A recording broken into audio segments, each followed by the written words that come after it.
If you're new to the private process, status correction, debt discharge, or trust law, this is the one video you can't afford to skip. Because there are real methods that work, and there are methods that'll get you locked up, flagged, or put on a government watch list, and we want to avoid that at all costs. Today, I'm giving you the truth about what methods are dangerous, what'll get you labeled a sovereign citizen, which we don't want, and how to move powerfully but lawfully. Let's go over a few methods that will get you arrested. 1. Using your social security number as a bank routing number. Big no-no. There's this false idea floating on the internet that your social security number gives you access to a secret Fed account with some type of funds in there that they've been storing away for you. That is false.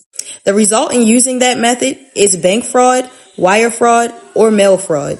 People have been federally indicted for using this method. Stay away from it. The next is filing 1099 OIDs for massive refunds. Unless you're operating as a trustee with records, so you have to have a clear paper trail, it's flagged as fraudulent and you can do serious time behind it.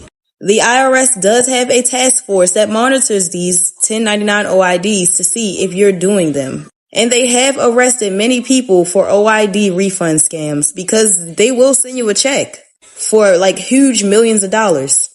The next is sending fake money orders or promissory notes to courts or creditors, especially when you do this using closed account instruments with no accounting trail. This is seen as counterfeiting, and this can lead to jail time or fines. Stay away from it. The fourth one is placing liens on public officials without contractual standing. There are a lot of Moors that do this and they end up in jail for paper terrorism. Filing UCCs or liens on judges, cops, or IRS agents is paper terrorism. It has been flagged as that and they do persecute. Many states now persecute this as a felony. Even if your claim is true, you need process. There has to be a direct and distinct paper trail. The next one is showing up to court screaming, "I do not consent. I am the living man or woman." There's no power in yelling. That's acting in dishonor, first of all. And the minute that you do that, you throw yourself back into their jurisdiction, even if your claims are valid. You'll be viewed as hostile, unstable, or part of an extremist group, and this is where they'll start to label you a sovereign citizen. Courts don't care about theatrics. They care about jurisdiction and standing. And if you fail to do so by proving your standing, then let's talk about how the sovereign citizen trap works. Because it's easy, especially for beginners, to be labeled as a sovereign citizen. Here's what they're really doing when they call you a sovereign citizen. A sovereign citizen is a made-up government label to target anyone challenging jurisdiction. They lump together status correctors, common law practitioners, trust builders, and anyone who doesn't play the 14th Amendment game, the statutory game, their system in their jurisdiction. The second that you argue with the cops, use your all caps name or speak about admiralty maritime jurisdiction, refuse to ID unlawfully without lawful reason, or say I'm not a person with no process, you will get labeled, flagged, and profiled. Stay away from that. So at this point of the video, you're probably saying, okay, if I'm staying away from all of this stuff, what am I supposed to do? How do I move with power and precision? Well, first, you want to learn administrative processing.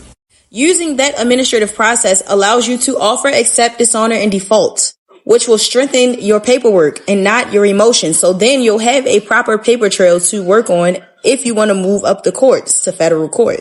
You also need to get educated in trust and commercial law. You need to know the UCC just like they do. And you need to know how to operate as not just the beneficiary, but as the executor, the trustee, or the creditor, not a protester. Remember, you need to always stay in honor. No threats, no fake liens, no theatrics. You're reclaiming authority, not waging war. Remember, your power is in the stroke of the pen, not the loudness of your voice. And also, you guys need to start using real remedies that are backed by law. There are several remedies that are backed by law that can get you success when you have the proper standing and paper trail. Conditional acceptance is one of them because you can rebut the presumption. Status correction is a power move. It's done through affidavits and notice. You're putting them on notice, letting them know, hey, I'm correcting my status within your jurisdictional system. And a super mega major power move is trust structuring because it allows you to move ownership to control. Remember, own nothing, control everything. In the DTB community, we teach real remedy, real processes, real steps. We are grounded in law, process, and privacy. Because even though there's a lot of information floating around the internet about this stuff, you have to have the proper foundation before you can make any moves within this system. There are a lot of people who have been doing this for years and lack the full comprehension of what private and public even is. And that is one of the most major things you should know before even jumping into these arenas.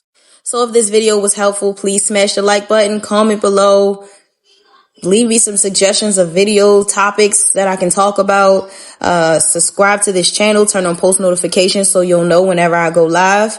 And also share this with somebody else who may need this information, who may be seeking, but is not finding the proper stuff, because this could really save them from getting in trouble. If you want to learn how to reclaim your estate, offset debt legally, protect your family with trust structuring, and move privately without becoming a target, subscribe, tap in, share this video with anyone walking into remedy blind, because you don't want anybody to get in trouble for things they don't know, for all of this free bullshit information that's floating around on the internet where people are just getting money and you're getting no remedy. And remember, if you get it wrong, this could literally cost you everything.